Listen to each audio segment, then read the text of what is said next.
And because I had taken money off the table, Brendan, and I always advise to founders of like, don't be a starving founder running toward your exit because you'll sell for way less than the business is worth. You will feel like, X amount of money feels like a lot because you've never had a taste of it before, and you'll make a bad deal. And I just was in a position where I didn't have to take that money at that point. I could be as patient, and I wasn't going to sell without reaching my $100 million number. And I don't know if you fully appreciate just how much wisdom there is in all of this. And you are very welcome to the ScaleX Insider podcast. Absolutely delighted and thrilled to have you on the show today. Thank you. Thanks for having me. And we just heard your wonderful good news. You're about to scale the Mahlum family. Yes, we are. In about 6 weeks, it'll be chaos around here. Well, thank you for taking the time to join us today. Look, and we're very aligned in this, our vision is to inspire, connect, and enable millions of ambitious leaders of small and medium-sized enterprises to scale with purpose. So, Anne, what does scaling with purpose mean to you? Yeah, I think, people talk a lot about entrepreneurship and starting their own thing. And I think the most successful people that do it when you're wake up every day excited about what you're building, even when the days are mundane.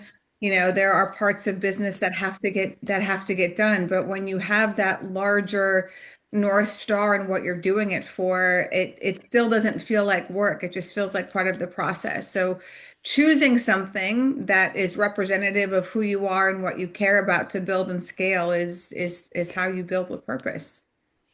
And indeed, you have done that. You have an incredible founder story. I was sharing with you off air. I mean, I've shared your story with my two daughters. It's so inspiring.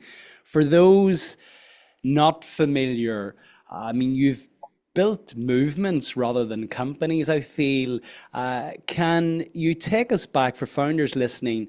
Walk us through how you leveraged a passion for running into a national not for profit prior to then transitioning into building an incredible for profit business. So where did it start? How do you leverage this passion into a global movement or a national movement? Yeah, I think before I get into that, I want to, for people who are entrepreneurs or aspiring, the more you can figure out the type of person you are, like I would never be somebody that would build like a tech company. It's just not something that excites me. What excites me is community and building these branded experiences that enhance people's lives, that bring people together. And I think that's been a big part of my success is knowing that about myself, of the things I have to build have to be in person and about connectivity. And that's, what really drives my ambition to build. So yeah, I mean, my entrepreneur journey really came out of frustration, which I think a lot of people can relate to, in that we feel like we want to do something big in this world, that we have a bigger calling, that we have talent, and we just can't figure out what our thing is. And I was there for a couple of years. I was in Philly working, 24 years old, and spending a lot of time by myself because I really didn't feel like I knew who I was. I didn't feel like I was living up to my potential. And I was searching underneath, as they say, all the proverbial rocks out there, trying to figure out what to do with my life. And the one thing that was certain about who I was at that time was I was a runner, and I was running every day, through the streets of Philly, 5:30 in the morning. And there was a homeless shelter, like not even a quarter mile away from my apartment, that I had passed, Brendan, like no kidding, thousands of times. I had to pass it to get to and from work. I ran by it to and from. So four times a day, for 2 years, by this homeless shelter, and never really thought twice about the people that I was, looking and seeing. Frankly, I ran on the other side of the street because I had all of the same stereotypes that people embedded in me and indoctrinated in me about people who are homeless, and that they're dangerous and you probably should keep your distance. But for whatever reason, in May of 2007, there was a group of guys that, kind of started to wave at me and engage with me. And I didn't mention this part of my story, but I'm from North Dakota, which is a state in the States and very small town. So if you say hi to me, I'm going to say hi back to you. And pretty soon we had this really fun rapport happening, for the next couple of weeks. And the best way to describe it, when you're on this journey of searching, when you find the thing that you've been searching for, it's like a veil, like just like whatever Oprah's aha moment, a lightning bulb. And that's what it was like for me. It was just snap of a fingers. Oh my God, this is it. You're supposed to start a running club for these guys. And it sounds so small to other people, but I'm not kidding when I say this vision just formed, in this 6 a.m. in the morning. And I was like, I see it. I know that running can help these guys get out of this homeless shelter. It's not just going to be about a running club. It can change their identity and help them see that they are capable of so much more, which is what running had always done for me. My dad was an addict, and it's how I dealt with my dad's addictions growing up was running. So I saw a lot of my dad and those guys, and I never really figured out a way to help my dad. So everything was sort of brewing of like, oh, that's why my dad had to be an addict so I could meet these guys, and everything was just weirdly enough making sense for me in that moment. So I convinced that shelter to let me start a running club. That took some convincing. But fortunately, they said okay, and they asked the guys living there, and 9 of them said that they were interested in joining a running club. So I went up to the shelter, introduced myself, got them new shoes, shirts, and shorts, and everything that they were going to need to start their running career. And I kid you not, for 2 years of feeling like I was so lost and didn't connect with anybody, in a way that felt meaningful to me, I had felt like I had found my people that night, that I was exactly where I was supposed to be, that all of that, again, frustration and searching had led me to this moment. And I remember the most important thing that we did that night was not me giving these guys, new product to run in. It was asking them to sign a dedication contract that said, if you want to be a part of the running club, you got to agree to a few things. One, you got to show up every Monday, Wednesday, Friday, and you have to be on time, and we start at 6 a.m. You need to come with a positive attitude, and you have to be willing to respect and support your teammates. And I guess the fifth one was that nobody runs alone. Like if you see somebody that's falling back, you go back and get them. We are a team. We run together. No one runs by themselves. And it was really amazing because I can still see these guys' facial reactions and their posture. They were nodding at me, they were smiling, they sat up straighter, and it was almost as if they were waiting somebody to tell them, to see in them that they were capable of excellence. And it was frankly my first big lesson in leadership, to be the type of leader where people can feel that you believe that they are capable of excellence. Because when you do that, it's unbelievable that how people rise to the occasion. Everybody wants someone to see something in them. And so we all signed that piece of paper that night, and then the next morning we had our first mile run together. And it was awesome. Some guys ran it in 7 minutes, some guys ran it in 15 minutes. We had to go back and get Joe, who was arguably the, slowest and out of shape, and he needed some help and community around him, but everybody finished that day. The hairs are standing on my arms. I absolutely love that. And there's something that you you said quickly, but there's it says so much about you whenever I've heard your story in the past. The fact that you brought them new shoes. Why did you not go and kind of harangue the neighbors and friends to lend them old trainers that they weren't using? What was the context and the significance of bringing them new gear? Humanity. Honestly, like I guess two specific reasons. One, I don't have old shoes, so I didn't want to reinforce that they are homeless, therefore they deserve less than me who is not homeless. I didn't want to reinforce the stereotype that they probably felt already being in their situation. I didn't think that that was going to be helpful.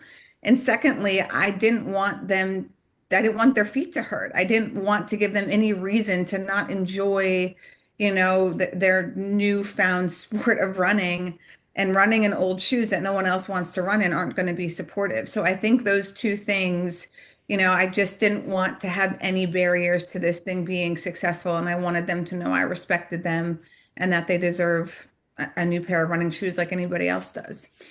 What I'm hearing, just in the context of what then became your for-profit scaling journey, is that um, you were struck by a moment of inspiration, and it was Naval Ravikant said that inspiration is perishable.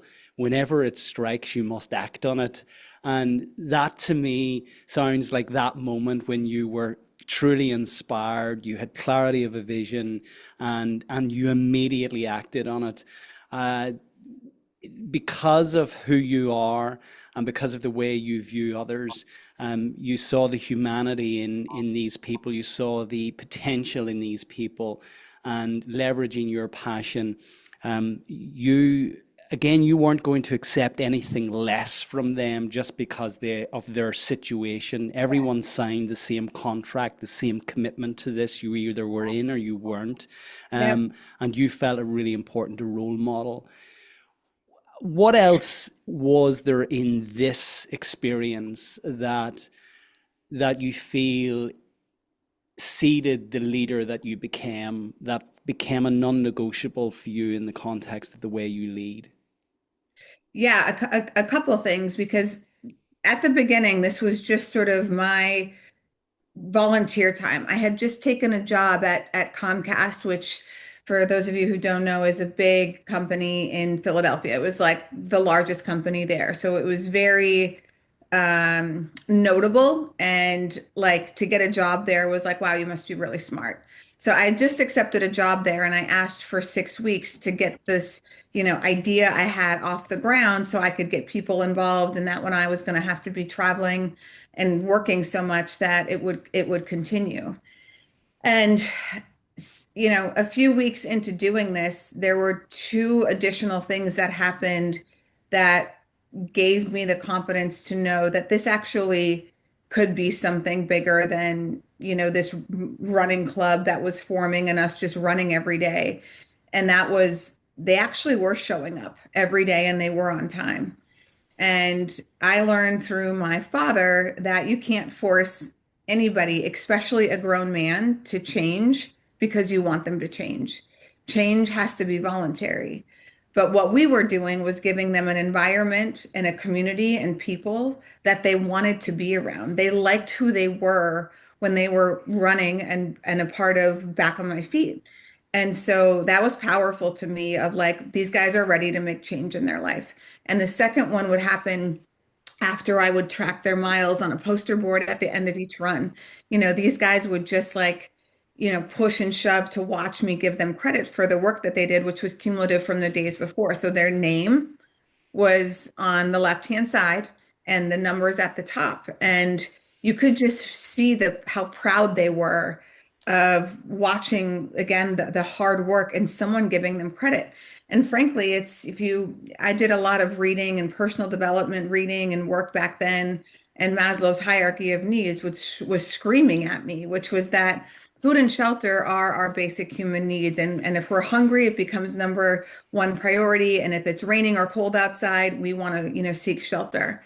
But right above that is this desire to be respected, seen, cared for, cheered on, loved. And these guys didn't have that outside of what we had here. And so this again, vision starts to solidify for me that these guys are actually going to be in this homeless shelter forever if we don't exist and help them see that they are somebody so much more than they used to be. And they were getting that reinforcement and evidence every time they went out for a run. Why? Well, now they're a runner, a teammate, ambitious, a goal setter, doing hard things, doing positive things, working on their health. They're making positive relationships with people who care about them. And it was having a domino effect. And so now this vision starts to form that, like, well, gosh, what if we create job training for these guys? What if we actually create financial aid to help them get, out of their situation, and employment partnerships and housing partnerships? That running is really just the first step in the vehicle, and then the community forms, and then the identity shifts. Like, getting these guys a job, will be a piece of cake after we do that work. And what I had seen, Brendan, was that everybody was trying to solve the homelessness issue with just like homes. But if you don't think, again, you're deserving or capable, if you think you're a screw up or whatever, people want to feel good about who they are. So in those moments, I was like, I'm going to build a fully fledged nonprofit. This is what I'm going to do for work. And everybody that I could find, I'm still 26 years old, so I'm looking for the adult in the room to tell me this is a good idea and this is smart for my future. And I couldn't find anybody. I had realized there wasn't really entrepreneurs around me. I didn't know anybody that had started their own thing, let alone their own nonprofit. I mean, this was 2007, where entrepreneurship just wasn't as prolific as it is today, especially this type of entrepreneurship. And so it's the first time that I really had to, dig deep and believe in myself. And there was a 16-year-old version of Anne that had told herself, after her dad's addiction surfaced and my parents separated, that I was going to be somebody someday. And I never lost sight of that, for 10 years, even though it took me a while to get to this point. I never not told myself that. And so when the moment arrives and you have the belief system in yourself, the risk becomes less risky. And I really thought through, what is the worst case scenario here? Like, if I try this and it doesn't work out, I go get another job. I have a graduate degree. I'm well connected. I'm smart. Like, I go get another job. That's the worst case scenario. It's not the diabolical situation that everybody wants you to believe. But the best case scenario is that I'm right and that I actually can build something that shows these guys that they're, again, capable of so much more, and building the job partnerships and finding the funding. So the upside of the possibility of helping improve their lives was just too great and too important for me not to at least try. So I walked away. I never made it to that job. I never have been in the corporate world ever. And I went all in on back on my feet, and surrounded myself with other people who believed in what this could be. And we started building and growing and learning and messing up a lot, and then fixing those mistakes only to make new mistakes. But it was working, and back on my feet grew to 12 chapters across the country and became a $6.5 million, organization way back in the early 2000s, or 2007 to 10 or so. And we helped 46% of our members, move on from shelters into employment and housing. That is phenomenal. Can you give us a sense of that in numbers? And just again, I'm going to underline for our listeners what I'm hearing here. You can't force people to change. And I'm reminded of the quote by James Clear from Atomic Habits, that environment is the invisible hand that shapes all human behavior. What you did expertly was create an environment which actually nourished the change that that you had envisioned for these people, and coupled with that, recognizing that really we're all 7-year-olds looking for acknowledgement, looking for the adult in the room to go, good job, well done, there's your gold star. And that never leaves us. We all want that high five, in terms of acknowledging that we've done a good job. And you've done that. You've done that wonderfully. I want to get to the numbers. Just before we do that, back on my feet, that's quite catchy. Was that very deliberate? Yes, yes. I was making my bed, and came up with the name, and I was trying to, I was like a couple of weeks, and I'm like, I need a name rather than just like the running, it was like Sunday Breakfast Rescue Mission was the shelter name. So it was like the Sunday Breakfast Rescue Mission Running Club. And I'm like, obviously I want to build it beyond that. And so I still remember people like trying to give me advice of like, oh, you should call it the Homeless Runners Association of America. And I'm just like, that is just a name willing, like waiting to fail. I knew it had to be cool. I knew it had to be catchy. And, back on my feet, just obviously, people wanted to put it on their t-shirt. And frankly, it made it relevant to so many people because I don't know one person out there, I don't care who you are, that hasn't had to get back on their feet in one way or another. So it made you connect with these guys in a way that wasn't like, oh, well, you're homeless. It's like, no, I just am working to get back on my feet, like we've all had to do.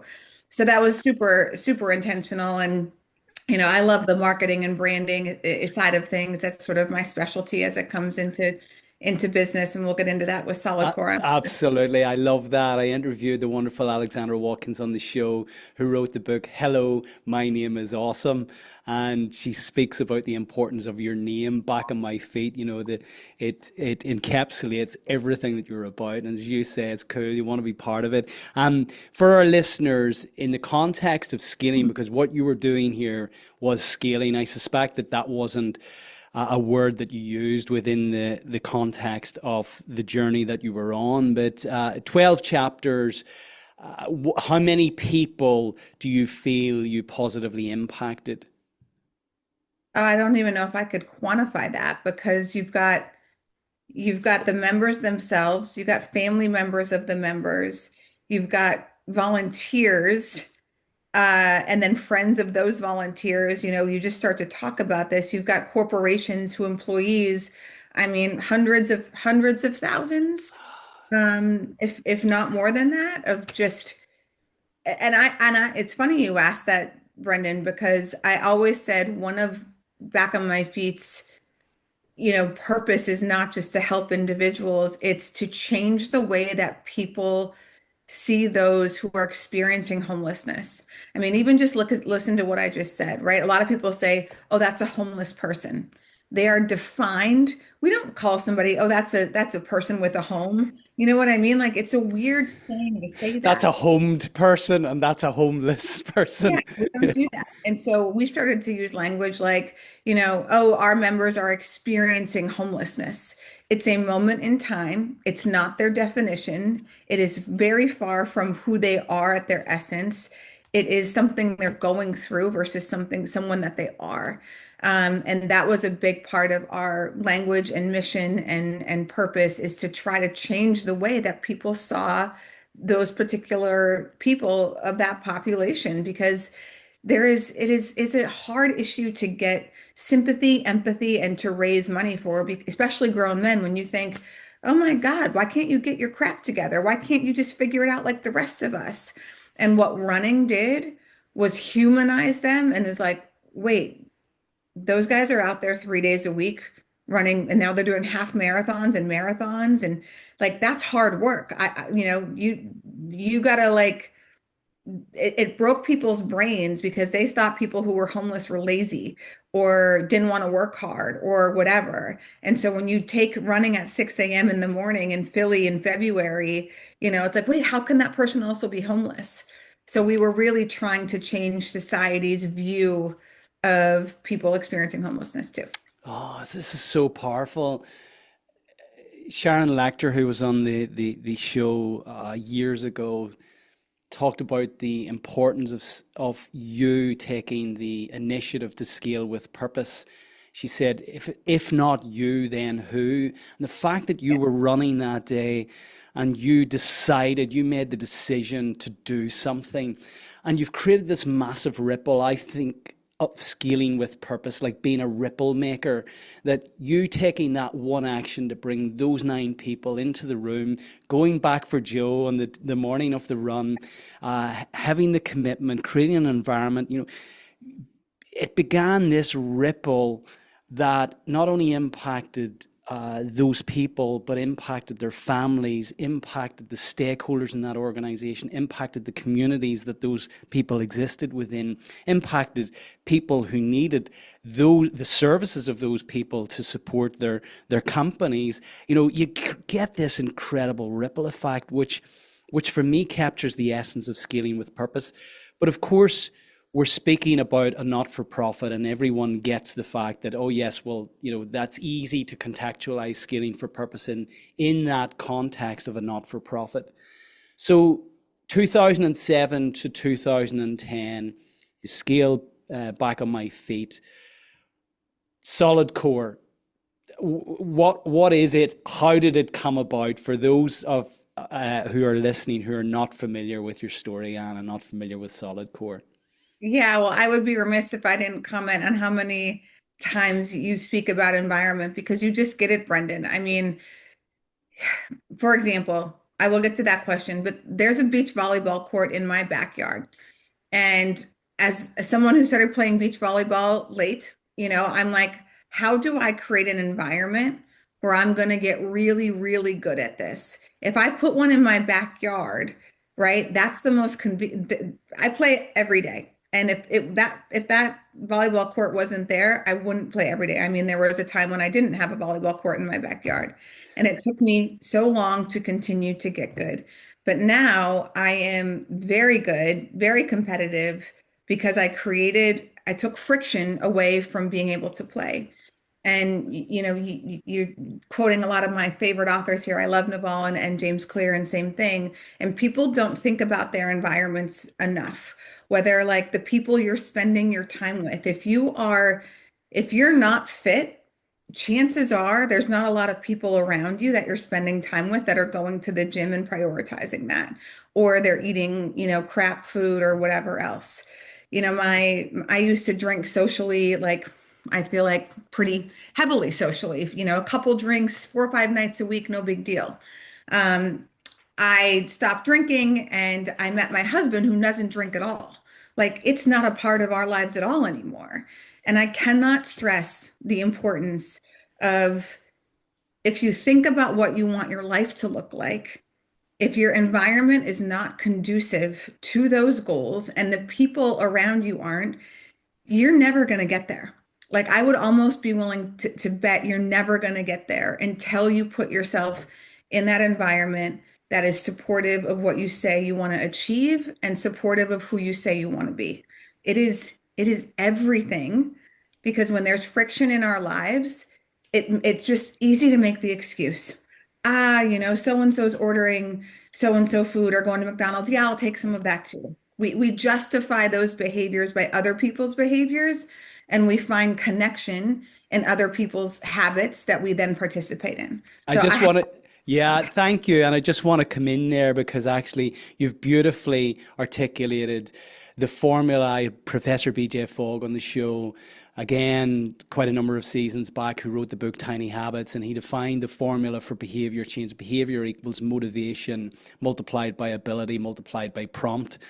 We can have the motivation to play beach volleyball, but our ability may be impeded if the beach volleyball court is in another state or can only be played in the summertime.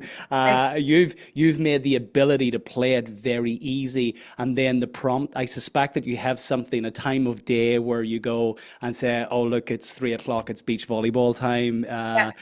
So that an alarm on our phone, for example. And just before we get into Solidcore, to bring kind of put a bow on that, because you were very deliberate with what you said about how you referred to people experiencing homelessness.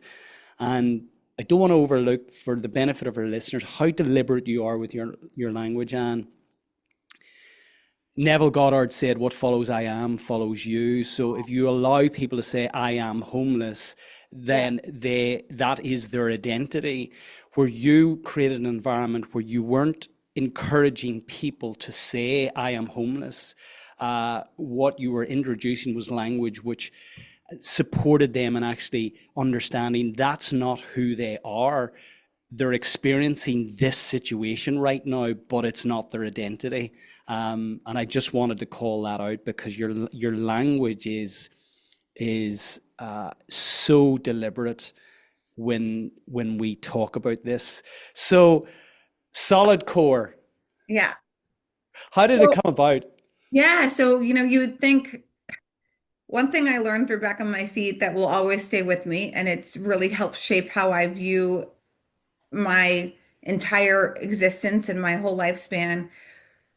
I thought when I found my purpose, I was never going to have to find my purpose again, right? It's like one done. Wow, lucky me. It happened when I was 26. This is what I'll do the rest of my life. I'd been looking for it for 10 years, and now I just get to, enjoy it forever. But what happens if you're a growth-minded person is you want something else. You want a new experience. You want to challenge yourself. And after 6 years of Back on My Feet and it being in 12 markets and figuring out the scaling, the ecosystems, the repeatable ecosystems, which for me is all what scaling is, this thing had been built where I'm like, okay, wash, rinse, repeat. We know how to open these chapters across the country.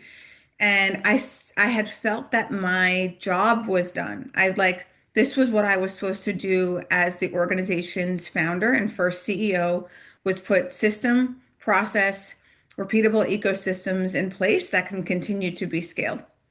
Um, and so I started to think like, oh, well, what could be next? And I'll tell you, it was a battle because, for 6 months I fought that thinking, oh my God, I have to start over again. For those who can't see me, I'm air quoting the word over.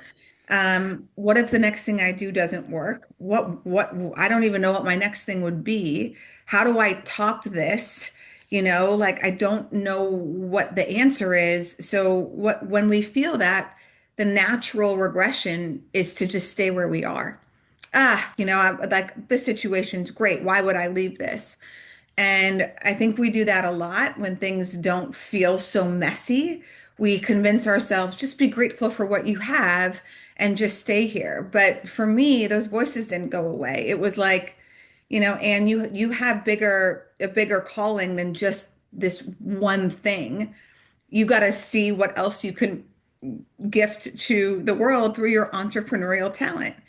And I remember being in Costa Rica for a yoga retreat, and this yoga person, and I don't do yoga that much, honestly. I just sort of felt like I got to go get away and see if I can get some space to find some clarity. And she said, in order to have something new in your life, you have to be willing to let something go. And that to me was just like I exhaled. I knew in that moment I had to figure out what my next move was. And frankly, I felt a little bit hypocritical asking all of these members who were joining Back on My Feet to step into a new identity. And even though I felt it was time, wasn't willing to do the same. So it was time. So I just opened myself up again, and I'm like, I got to start to look the same way I did for Back on My Feet. I got to see what this next thing is. And I was in Los Angeles for Back on My Feet, setting up that chapter. And I walked by a Pilates studio.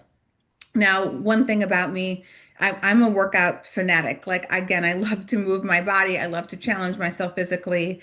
And I had done every workout underneath the sun, at least I had thought. So this Pilates studio in Los Angeles looked very cute and very LA. And I thought I would be like, oh, I'll go to this and experience this and crush this. And it was very challenging, like completely unexpectedly. I couldn't believe how hard it was. And I also couldn't believe how different it was that I was moving my body so slowly and that my muscles were working in a way that you don't get by jumping and pounding and running and, that kind of high intensity work. And so the next day I was so sore. And I was like, nobody knows that you can work out like this. I started taking workout classes in New York, Pilates classes in New York. I started to see muscle tone. I started to feel stronger. Everything was just clicking. And in one of the classes, I started to do the math on the machines and the number of people there, what we were paying. And I'm like, this thing is printing money. And then I sort of was like, and there's no community or vibe in here. Like I was going because I just like couldn't get enough of the workout, but like there was no vibe. There was no culture. There was no ceremony to it. At Back on My Feet, we said a prayer in the morning. We high five. Like there were things that we did that made it feel special. And so again, same thing happened to me. It was the aha moment, snapping my fingers, this is my next thing. And frankly, what excited me, Brendan, was I mentioned at the early onset of this podcast, which was I'm going to build something that I can scale. I can open so many of these. It's community, which is going to be essential for this thing to be successful, right? It has to be a branded, high quality experience, which again is what I'm good at. And it's authentic to who I am. Like I wanted people to feel as good as I did, particularly women, that strength is beauty, that strength is confidence, and this was going to make people's lives happier and healthier. So same thing with purpose, even though it was going to be a for-profit, venture. I wasn't motivated. I didn't really care. I just like knew this couldn't be a nonprofit, right? It was a different sort of business. I was motivated by the idea of building something really big that had a repeatable ecosystem that could enhance people's lives. So let's get into this because what's coming up for me, what I'm hearing, you weren't pushed from back on my feet. There wasn't something that happened within the organization that kind of forced you out. I mean, it was scaling, and I suspect, you're getting lots of plaudits. I mean, literally accolades on a daily basis. So much recognition for everything you're doing. So the desire to move beyond back to my feet must it the pull had to be significant. Was there anything that happened there that was the catalyst for the pull? This was a not-for-profit. Was it a case of I missed my rent for a couple of months? I said, you know what, I'm done with this whole voluntary sector. I need to start making some money, paying the bills. Let's take what I've done in here and apply it to something else. Was there was no push. The pull was an innate desire to grow, but you could have scaled this, you know, in every state. I mean, there's no end to the scalability of what you're doing. Can you speak to that a little bit, Anne? Yeah, I think that comes down to intuition and knowing who you are. So once back on my feet again, I opened 11 new chapters in 4 years. And it became, even though I was excited about the purpose and helping and so many people, for my role, it just became a little bit monotonous of like, guys, here's the formula, right? You go in, you raise money, you do XYZ, the same pitch over and over again. It just sort of felt like great. Like there's no more innovation, and that sounds crazy, but like once you figure out the formula, most founders, we love the early stages. We love getting things, the foundation there, the vision, the risk, the excitement, the execution is fast, like all of those things. I'm very a typical founder, in that way. So I felt, back on my feet, I had $1 million in the bank back then.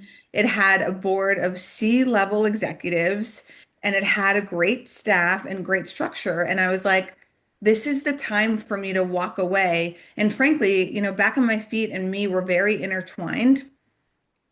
And again, just having some self-awareness of like, that's actually not a great thing. You don't want one, if you build something as a founder where something doesn't work without you, you frankly have failed as a founder. And a lot of founders, because I think founders come from places of pain, right? We're looking for something. We are so emotionally motivated to create and to build and to feel like we're valuable or we have purpose or something that we don't even realize it's happening sometimes, how intertwined you are with your business and how, you're not even thinking about, will this thing work without me? And Yeah. so I was really, really mindful of that with Solidcore because I saw it happening with Back on My Feet, where you'd ask people, "Oh, do you know Back on My Feet?" And they'd say, "Oh yeah, I know Anne." And it's like, no, no, no, no, that's actually like not a good thing, right? So anyway, there was nothing that happened besides I felt it was stable enough and it had the right board and support and structure that this was the time for me to be able to walk away when things are good. And I don't think I would have been able to walk away if I didn't have something else that I felt like was pulling me. That was important for that period in my life. And so I announced, I was working with the board. I announced in August, and then by November, I had moved back to DC and had the first Solidcore studio, open. I had saved 175K. I was paid well at the end of back on my back on my feet because I was raising, 6, $7 million a year with bigger budget. I was paid 175 grand a year. So like it wasn't that I wasn't able to pay rent and Brendan about the money. I've never led with money. I've always led with purpose, passion, excitement first. And someone said something to me which really resonated, which is that the things that succeed the most is that money follows, it doesn't lead. And so when you're doing things for the right reasons and you're putting time and energy into building things high quality for the right reasons, the money will be there. And I, Completely agree. yeah, I Completely felt agree. yeah. So solid core kind of felt that. I was excited about building. I wasn't excited about like, oh, I'm going to make so much money, even though that happened. And it's not shocking to me why that happened because of the emphasis we put on the high quality product and experience over and over again. So there's a number of things again. There's so much value in this. I want to highlight a few things for our listeners. Something you said and something uh, you exercised wonderful wisdom in the way you have approached back on my feet, understanding that the more valuable you are, and this is a paradox to a business or an organization, the less value that organization actually has. Yes. If it's dependent on Anne, then ultimately it's not attractive to investors, number one, because if Anne's required to be there to make this thing happen, to serve the needs of your customers, then ultimately there's less value in it. The fact that, again, so mature and wise to understand that it's really important for us to put processes and systems in place to create a playbook, that ultimately this playbook can be ran by anyone. This is rinse and repeat here, and the holy grail of any scaling business is to create a business that's, and especially a revenue stream that's predictable, repeatable and sustainable, and you got that really early on without kind of going to scaling school. So taking this into solid core, I want to just so get into some of the specifics here. You opened your first studio. Let's get timeline. And what I'd love to know is, what did you notice in that studio? You said like this was printing money. What did you notice about the unit economics in that one studio that you concluded then that actually this will scale? Let's get into the specifics. I'm presuming this was reformer Pilates. This was with machines. Yeah. Yeah. It's I forget who said it. You probably know. It's the whole keep it simple, stupid. Yeah. So it's a take on what Einstein says. Everything should be made as simple as possible, but never Yeah. simpler. Yeah, and that was the approach with solid core. It didn't take a whole lot of labor. There was one coach. We had 10, our first studio had 10 reformers, and the only person in there when people would show up would be the coach for two reasons. One, you didn't need a front desk staff to manage 10 people. I didn't think that was necessary.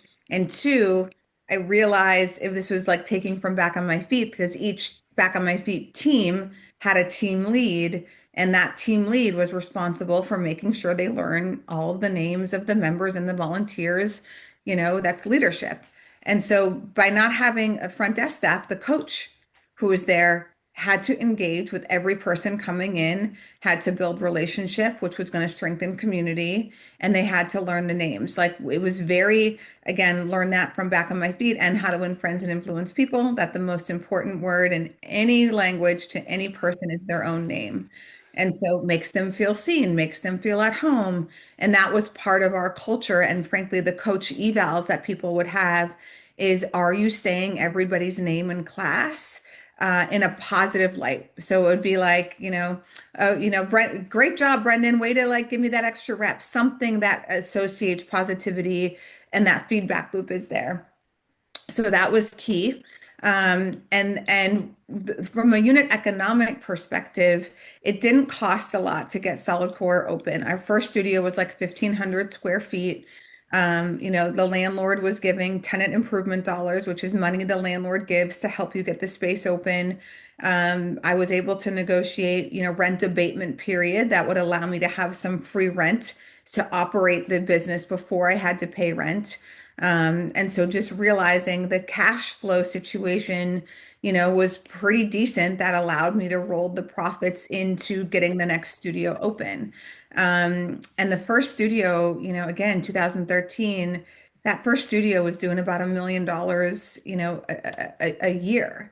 And our costs were so low. They were like 300 grand a year. Oh my word. So let me look. I have to I have to stop you here on because this is phenomenal. How quickly did it get to $1 million?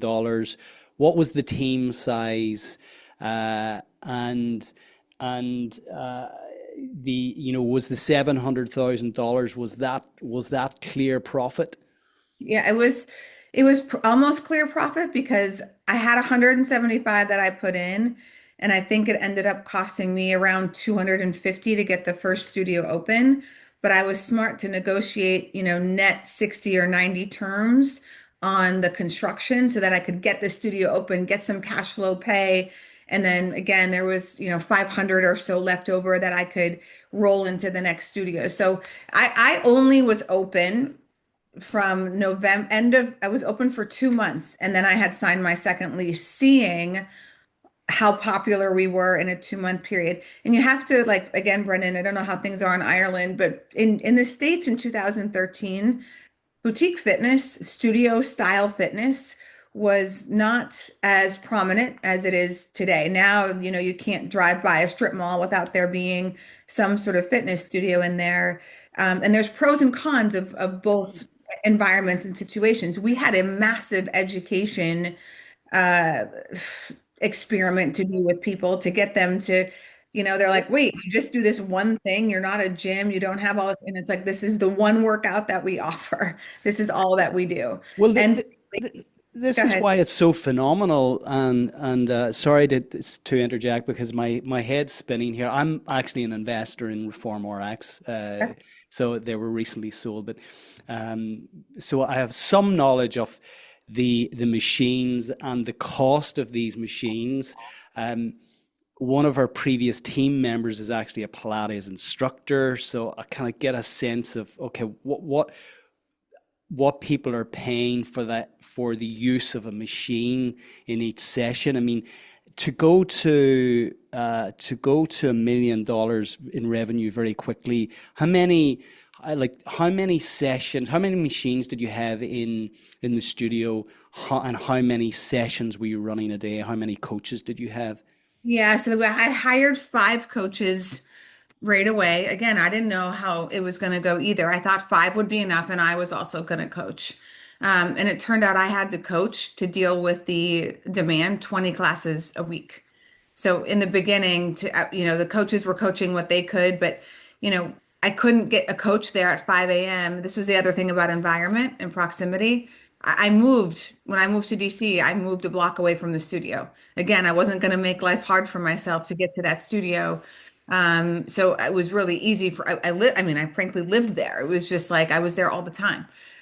So we had 9 classes a day, and there were 10 machines.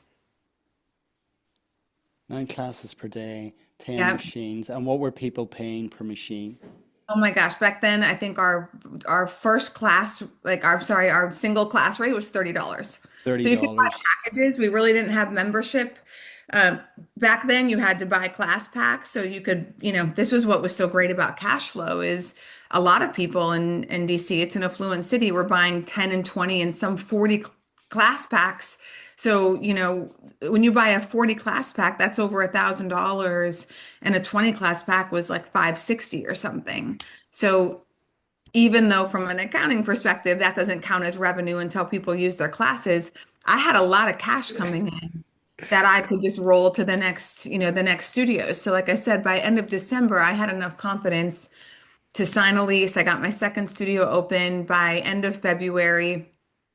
pretty quickly. And then the third one was open by May, the fourth one September, and then the fifth one, November. So there was five open in the first year. And listen, I'm someone who moves quickly. I know how to move quickly, and I also believe in the power of momentum. Like it was going to hurt my brand I mean, people would call me and be like, "Hey, I know so and so. Is there a way I could get into class?" And I'm like, we don't have like secret reformers, in the back. So it's not like a restaurant where they hold tables. I'm like, you got to sign up like everybody else. People would call and say, can you guys please have classes at 4 a.m.? Like I can't get into the 5 a.m.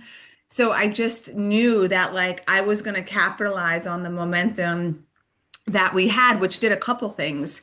One, you can imagine the press was all over this, brand that was growing. So we got a ton of press in the first, year. We always got a ton of press, but the first year about just like, Solidcore taking DC by storm.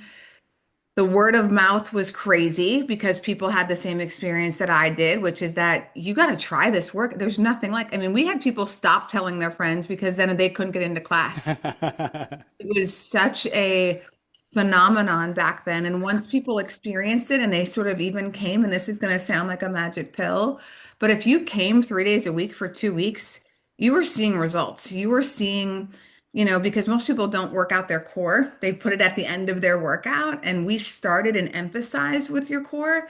So people were seeing like muscle tone in areas that they just had never been able to achieve before.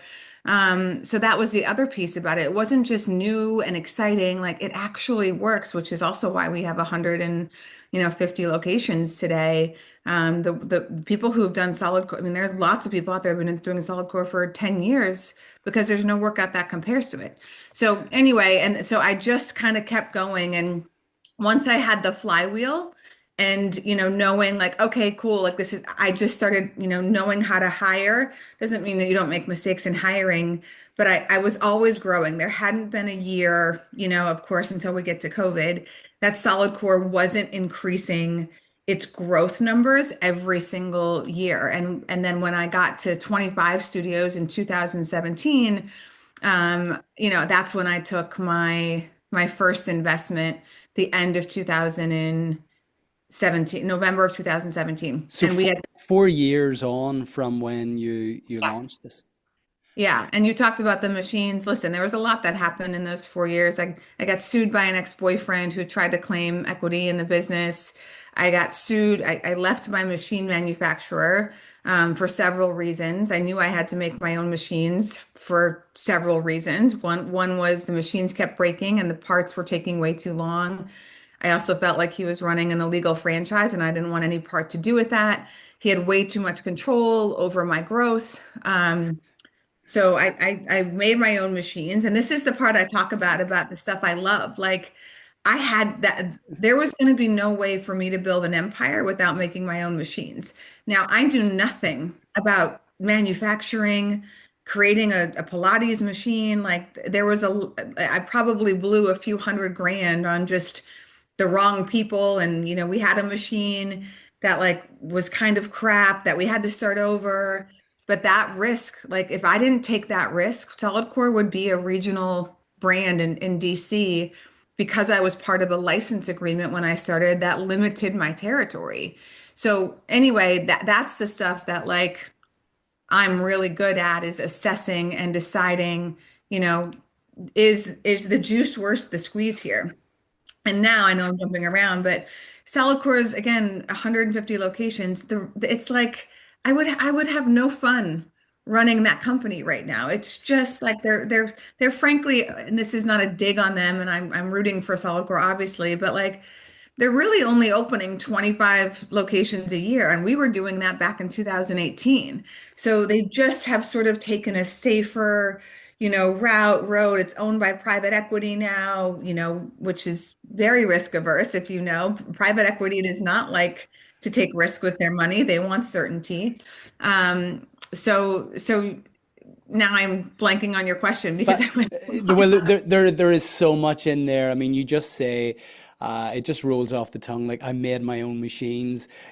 This isn't a case of and out in the back shed in North Dakota, kind of making Pilates reformer machines. To make your own machine from you concepted that until you had a workable prototype. Who was involved, and where did you seek to manufacture this? Well, ironically, I used this company in the beginning, and there's no reason to name them, so I won't. That just wasn't working out. And I had remembered my first cousin, was in manufacturing, and he was making corn dog sticks. Like that was his biggest product. And I remember calling my cousin Peter, and I was like, Peter, do you think you could make Pilates machines? And he was like, well, do you already have a prototype and everything? I'm like, yeah, like the prototype is there. I just need someone else to manufacture them. And like he was like, let's give it a shot. So he still is the manufacturer for our machines. He makes them out of China. And we got our costs, way down. And they are very high quality. Like we still don't know the shelf life of some of these machines because we haven't had to replace them. And now Solidcore has like, 14, 15 classes a day at most studios. They're being used, on a very regular basis. But yeah, that was again one of a really, really important, scary step. That lawsuit could have went a different way, where, the judge or the mediator could have been ruled against me in favor of Legree, but they didn't. And I haven't had to speak to him for the last 10 years, and, got to go make my own machines and open wherever I wanted to.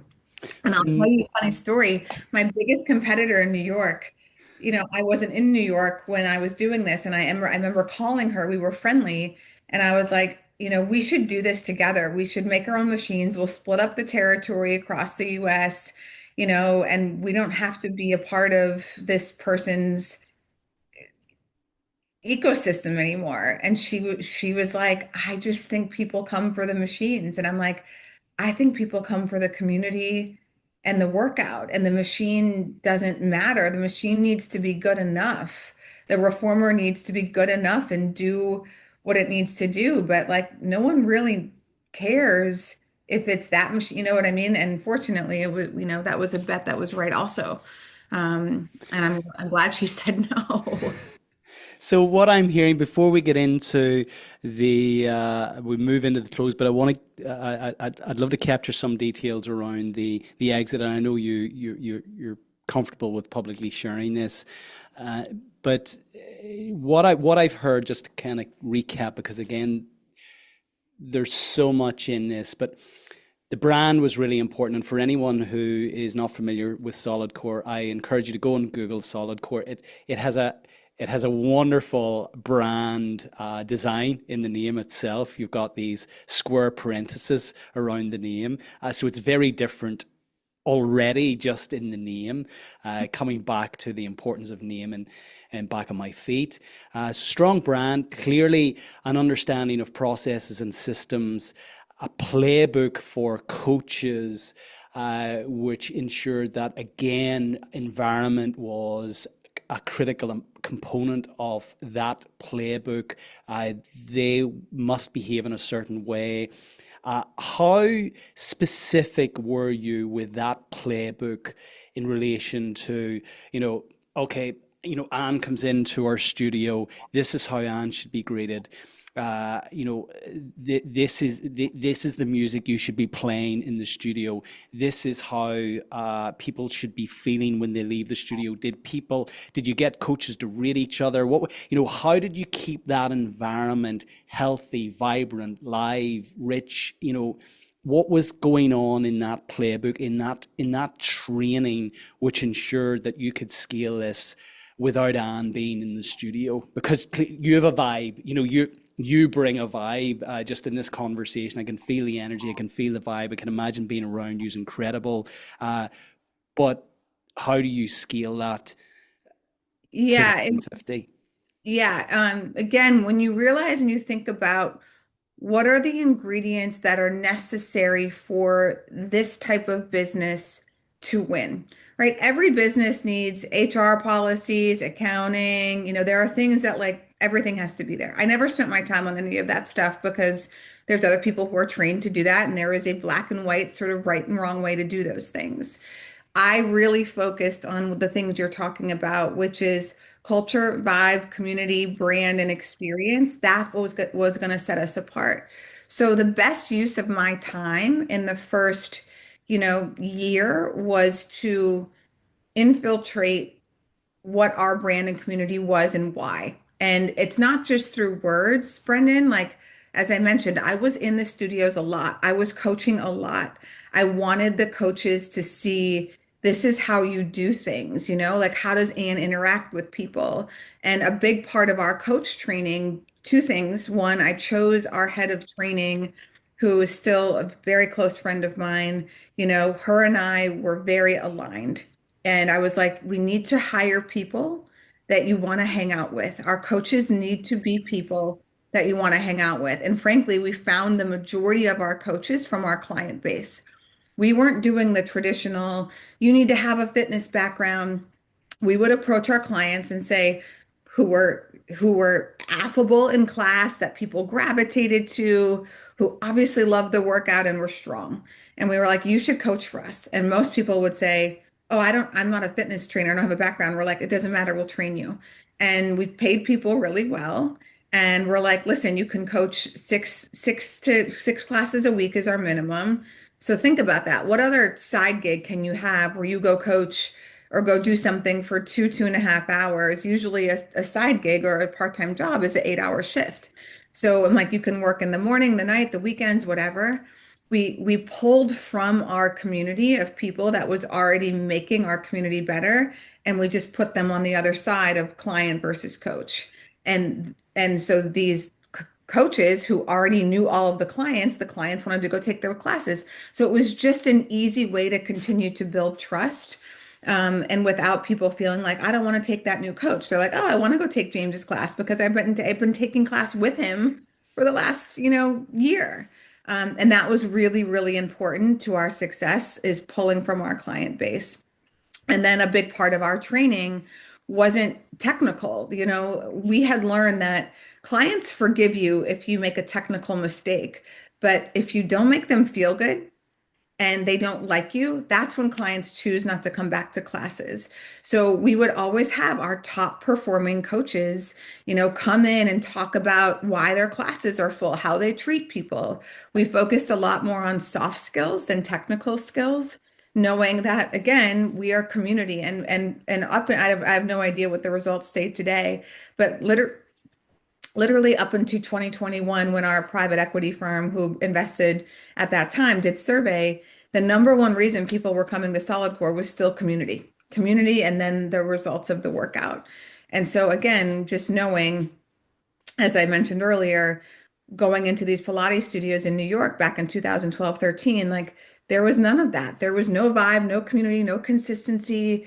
It was just the execution of the technical workout. So there was a huge white space to make people feel like they wanted to be there, that they knew who they were taking class with, that they had something in common. They were looking forward to seeing their coach. It was a real third space for folks back when third spaces weren't a thing. Amazing. There's just so much in this. For those listening who are not in the fitness industry, uh, what what practically can you share with them that they can implement into their business immediately? If you were to go into an entirely different industry tomorrow, given what you know, what would be non-negotiables in terms of your one-page playbook for this industry that you go into? Yeah, I think it's the Simon Sinek stuff, right? Yeah, he talks about, a lot of people have seen his TED Talk where it's like Apple wasn't selling computers, they were selling XYZ.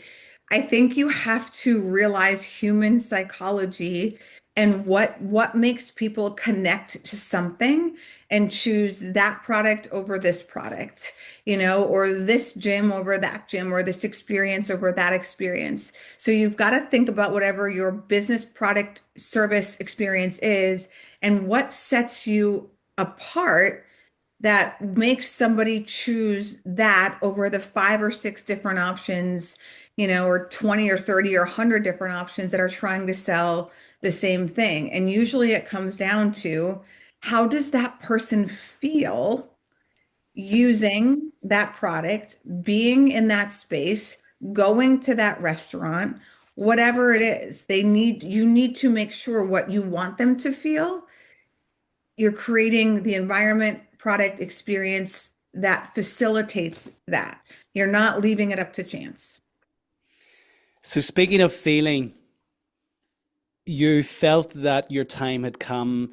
You had created something that was repeatable, predictable, and ultimately scalable, and that the kind of the shininess, the attractiveness, the creativity, the innovation had gone out of it. I mean, ultimately, a successful scaling business is a boring business because you've created the recipe. You Yeah. created the recipe for scaling here.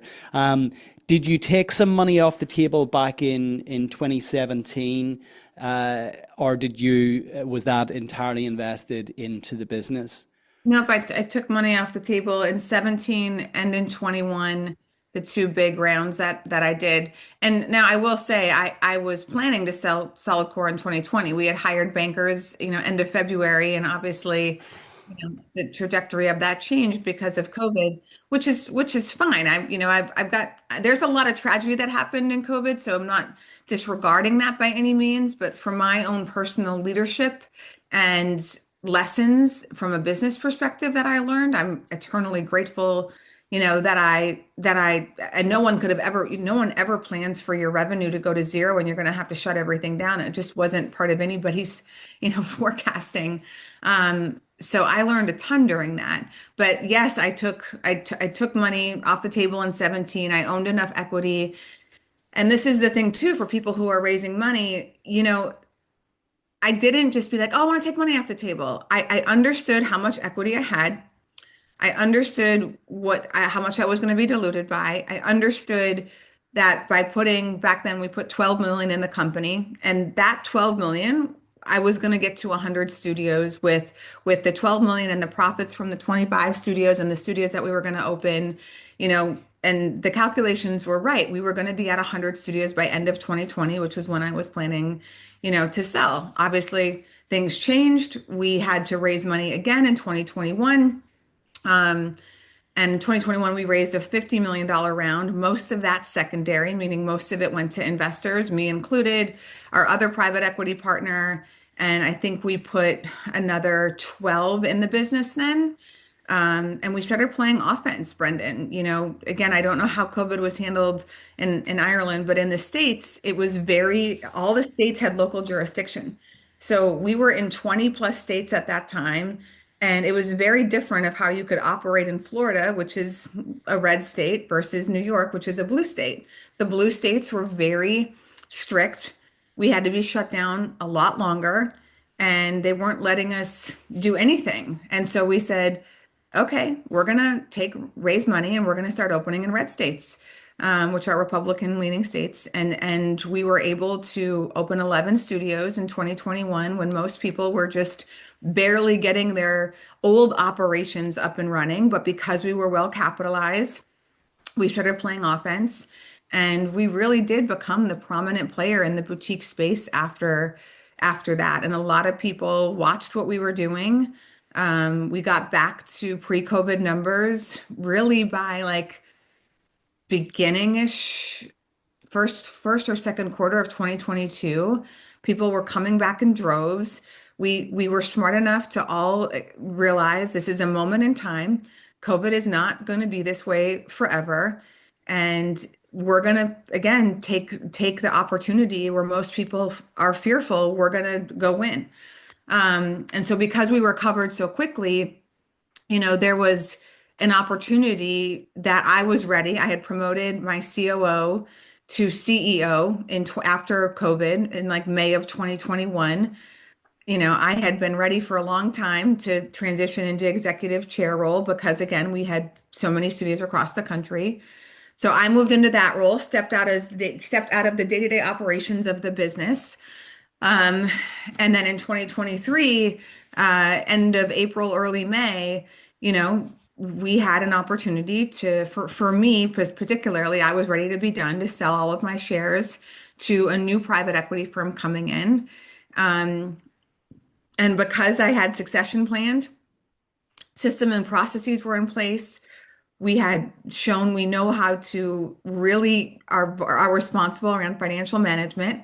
Our unit economics were amazing. And we showed that that wasn't founder dependent anymore. I got to call all the shots on that deal.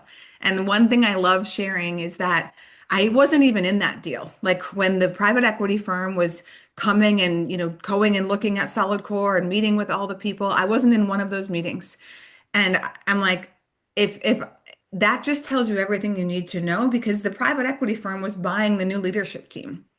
And if I would have had to been in there and I'm the one speaking and I'm talking and it looks like I'm still running the business, they say, okay, Em, we'll buy the company, but you're coming with.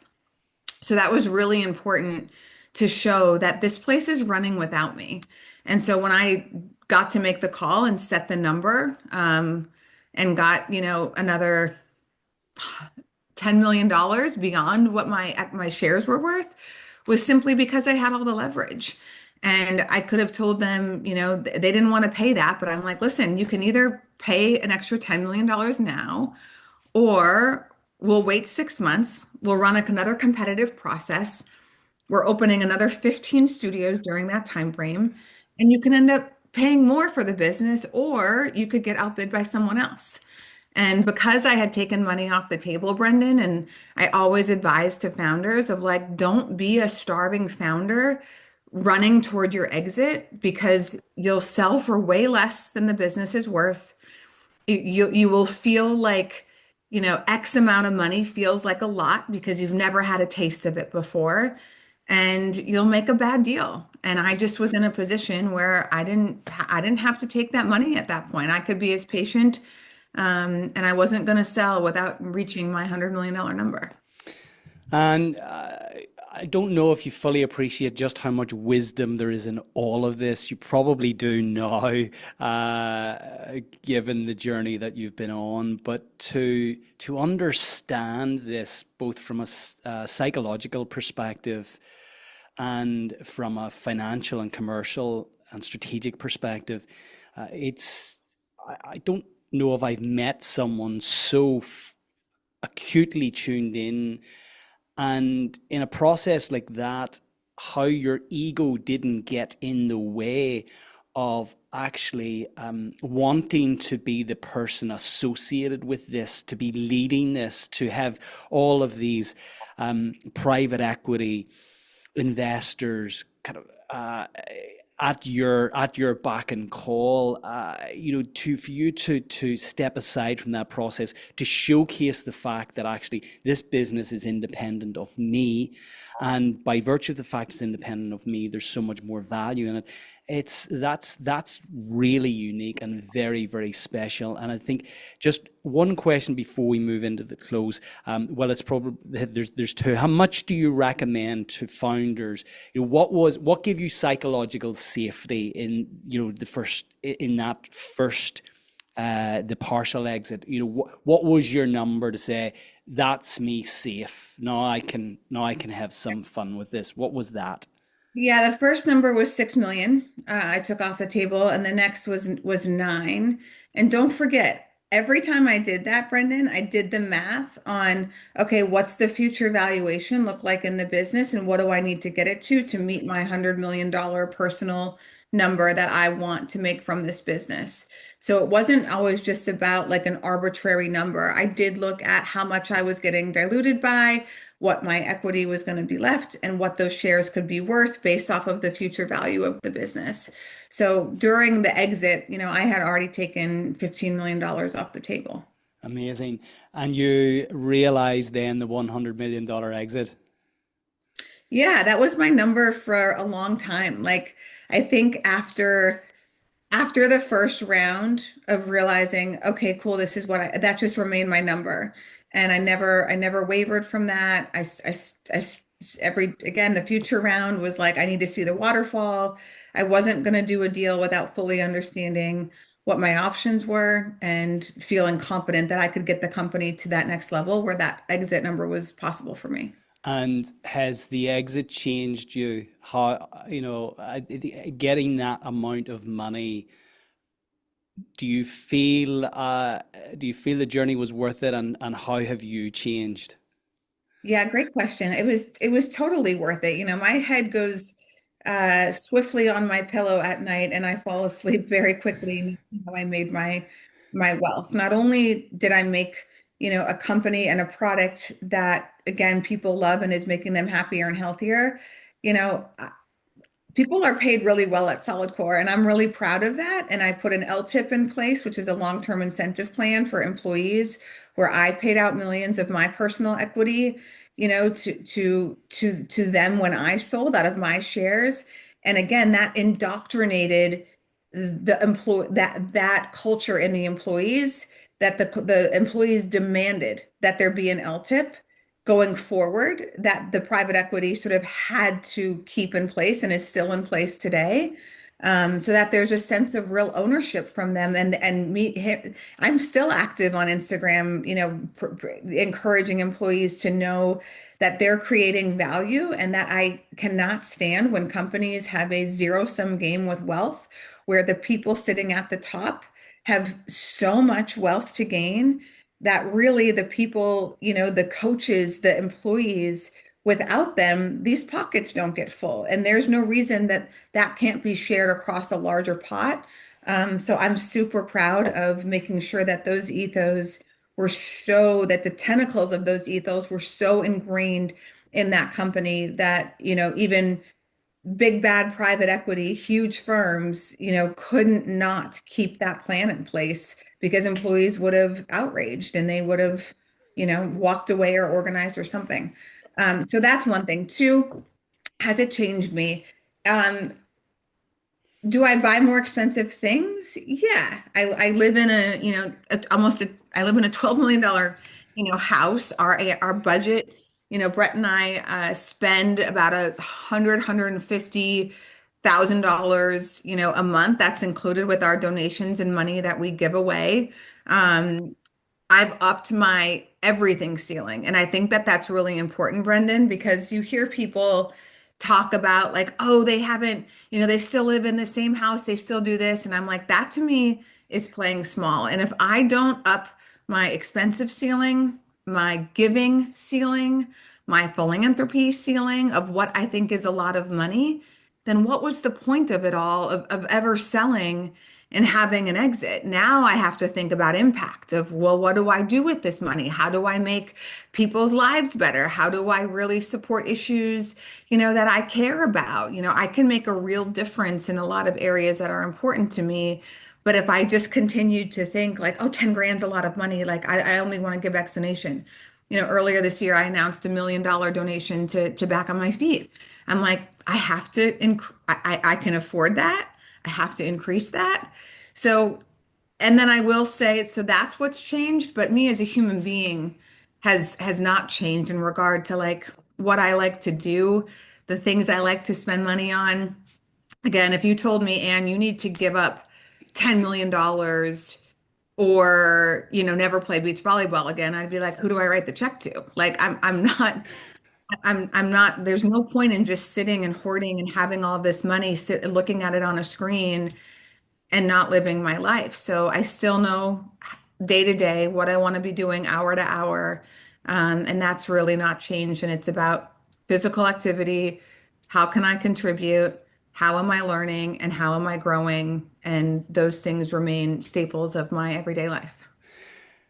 I promise this is the final question before we do move into our close, because I'm indulging myself on the on behalf of the listeners, because there's an Anne Mallow MBA in this. I don't think you need to go and do your MBA. Listen to this episode over and over and over again. There's so many little pieces, even that last piece about the L tip that you put in place. We could do a podcast on that alone, on the importance of actually ownership and how that has ultimately created significantly more value in the context of the overall exit.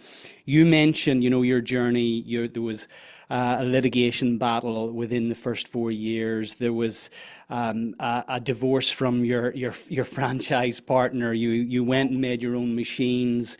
The COVID hit. I mean, what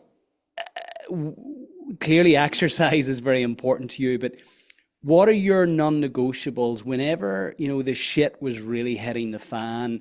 What does Anne always come back to? What do you anchor your day in? Have you daily habits, practice, rituals that regardless of what's going on, good, bad, or ugly, these are my rituals, these are what leave me grounded? Yeah, that's a great question. And I actually, when I do a lot of speaking, and one of my slides is about this. I don't know if you've ever read or I looked at. haven't. Well, Brene Brown is one of, I just think she's so smart. And she has this exercise where you have to identify your values. And there's a list. She gives you a long list, and then she says, if the word isn't on here, write your own. And they're incredible words. And you want to be like, oh, I want to pick this one, this one, this one. You want to have like 20 of them.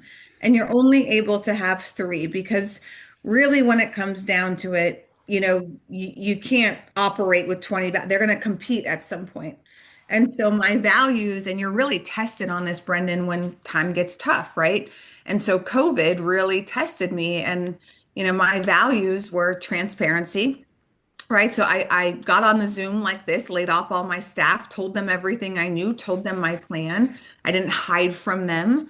And we frankly had a call every other week of like, you can join this call, even if you're laid off. We'll tell you what we're doing, what we're working on. I want you guys to feel there's full disclosure here. And I operated that business that way pretty much the entire time, good and bad, shared numbers with them. I wanted them to learn. I wanted them to have all the information possible about what we were doing and why. And I told them from the very early onset that, like, I will sell this business someday. You guys need to know that that is my plan. And so when that happened, no one was shocked. Everybody was celebrating. The second one is authenticity, right? I never do anything that's not reflective of really who I am. And I think you could go ask a private equity partner, a back of my feet member, a stranger, someone at the gym to be like, tell me who Anne is in a couple sentences, and they would all give you the same answer. And I'm really proud of that I have just been who I've been, regardless of the stature of the person or the environment. And I think that makes people trust me because I show up as the same person in whatever environment. And then the last value I have is winning. And I was like, that doesn't sound like a great value. And I'm like, yeah, but it's true. Like in COVID, I remember telling my team, listen, when things get really rough and uncertain, the first person being picked for dodgeball is me. Like, you want me on your team. Like, this COVID pandemic thing is not taking this company from us. I will figure it out. I will outwork, outsmart everybody else. But like, I don't mind the challenges. And I really feel comfortable telling people, that when times get tough, I am somebody you want on your side. And, I will, and I remember telling them, I can't promise like things are going to be smooth for the next little while, and you guys should put your seatbelts in and go file for unemployment. But you also need to know every decision that I'm making during this time is to ensure that you all have a company to come back to. Like everything, which is why I have to lay you off. I cannot deplete. We have $2.5 million in cash in the bank. And if I just pay all of you, well, we don't have, for not doing any work, we're never going to be able to reopen and the company's going to crumble. That's not what I'm about. So again, it was just like, doesn't matter what the news was. People respect when you just tell them the truth and what your plan is. They don't have to agree with it, Brendan, but at least they know where you stand and what you're doing and why you're doing it.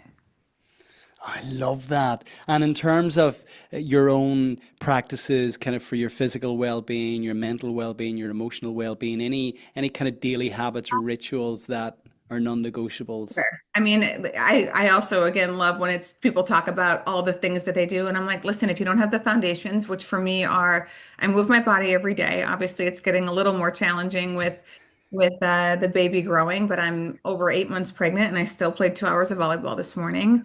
You know, movement is important to me, and pushing my body physically. When I'm not pregnant, a test of my good day is, do I feel physically exhausted? I'm in my mid 40s now. Like it's still very important for me to push my body. So that's one. Two is putting the right food, in my body, at least for 2 meals a day. Actually, 3 meals Monday through Friday. We're a little bit more lenient on 1 meal a day on the weekends. But Brett and I both talk about that. Like, we could be gallivanting and going to all these fancy restaurants, of course. But him and I both eat the same thing every day. I have a smoothie when I finish my workout, almond butter smoothie with protein, obviously, collagen, chia seeds, spinach. Lovely. Yeah, and then it's like in the afternoon it's either Greek yogurt, a huge thing of Greek yogurt with nuts and more chia seeds and goji berries, whatever, or it's eggs, eggs and toast and berries. Like I just like predictability there because I know how it makes me feel, and how I feel determines how I show up. And then of course the last one is sleep. Like I don't negotiate on sleep. I don't go like people want to meet or go out at 9 o'clock at night. It is a no for me. It's just not important. Like I get 8 to 9 hours of sleep every single night. When I'm not pregnant, I'm including the sauna, the cold plunge in that. I just want to do things, and this is a good rule for anybody to follow. If you write things down, 90% of the things you do, activities, habits, food, should be good for you today and good for you tomorrow. And I think if you allow 10% of some variety that maybe isn't the best decision for you, like the 10% is never going to outweigh the 90%. So that's kind of the formula I try to live my life by. Oh, I love that. I wrote an article a number of years back about what makes good sense. I remember things on the basis of acronyms, created this acronym SENSE, which is sleep, exercise, nutrition, self-care, and environment. And you just tick them all. So that's wonderfully affirming given the success that you've realized. And I have absolutely indulged myself here in getting you to share your incredible story. In closing, conscious that you're about to start your own family as well, can you share with our audience three timeless takeaways?